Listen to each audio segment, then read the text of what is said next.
come close in on our butterfly cage again, we can see something exciting has happened.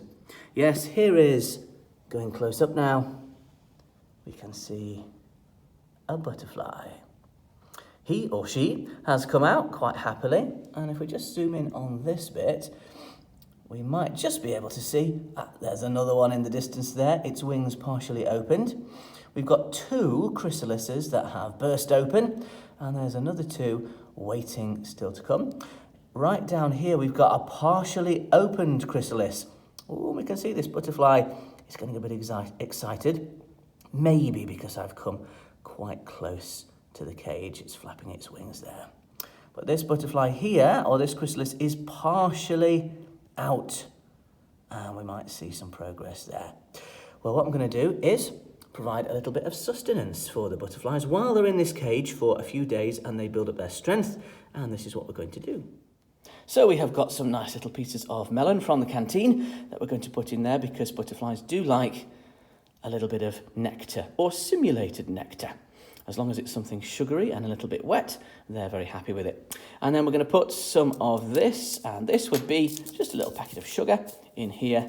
We'll dilute it with 50 millilitres of water, and then I will pipette that from here onto the melon just to add a little bit more sugar. So let's do that.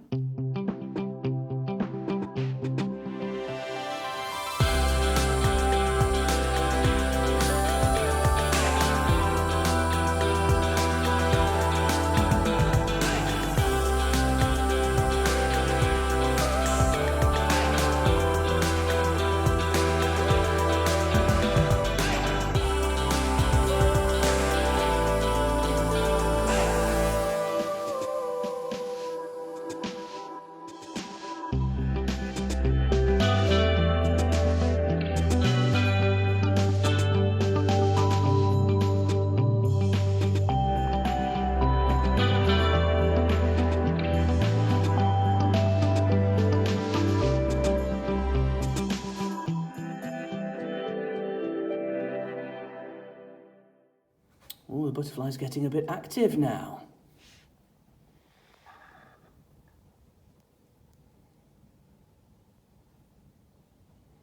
Its wings are shaking a bit as it's building its strength and getting used to things. I think it's detected the sugar water.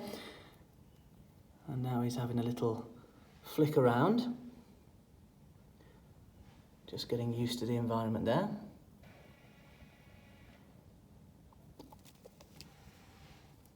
Aha, definitely smelt the melon. Possibly getting a bit excited about the fact that there's food in the butterfly cage now.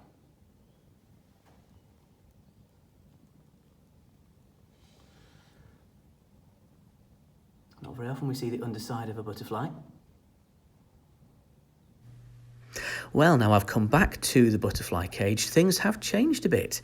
You can see that a butterfly that was inside a chrysalis has now managed to emerge, and it's climbed on top of another chrysalis, which is wiggling about quite madly. Now, this does mean that we might get to see on camera a butterfly coming out of this chrysalis. We'll just have to see. What you might notice, though, is that the butterfly that's come out has got wings which are fairly small compared to what they will be. And as we're watching, they are very, very, very gradually and slowly increasing in size. You see, what happens is this. When a butterfly is ready to emerge, it takes in air through tiny spiracles, that's tiny holes in the wall of the chrysalis.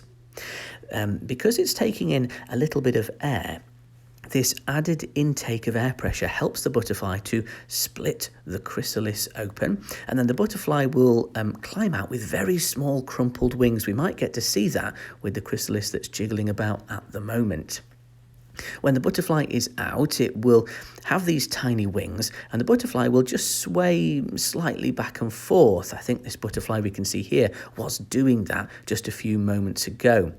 Moving side to side forces hemolymph, that's insect blood, which is actually a kind of yellowy colour, into the veins of its wings, and when it forces this blood into the wings expand very slowly to full size. Now, it's very important that we don't touch or disturb the butterflies at all, throughout this process because they're very, very delicate. What you might notice though is that there's quite a lot of red on that pad behind the chrysalises, and you might think, well, that's blood and something's gone wrong. Well, remember that butterfly blood is actually yellow. What the red drops are is called meconium, and that is all of the waste material inside the butterfly. So when it comes out of the chrysalis, all the waste stuff that it couldn't get rid of inside the chrysalis, it can now expel. So red drops come out of the butterfly and it's totally safe. In fact, it's part of a normal, healthy process. It shows that your butterfly has got rid of the waste material that it needs to get rid of. So that's a really good thing. Now, if we keep watching, and I'll keep the camera on for a little while, we may well see exactly what we want to see. This particular butterfly in the chrysalis emerging. So hopefully we'll see that very soon.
Well, what a special moment that is.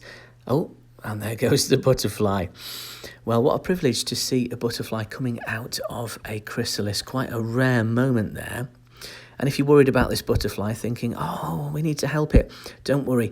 We can't really disturb the butterflies, as I mentioned earlier, especially in this phase of growth and development. We have to allow the butterfly to get strong enough to turn itself over on its own.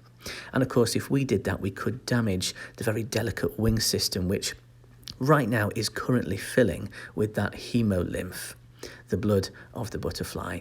So we will leave it for a while, but don't worry, it will sort itself out and it'll come out even stronger than before.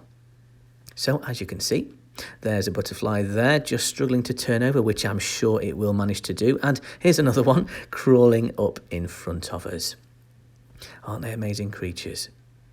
Strong enough to come out of their chrysalis and gradually get even stronger, ready to start flying and feeding. Now, oh, it looks like it's done it. There we go. The butterfly has turned itself over. Hooray!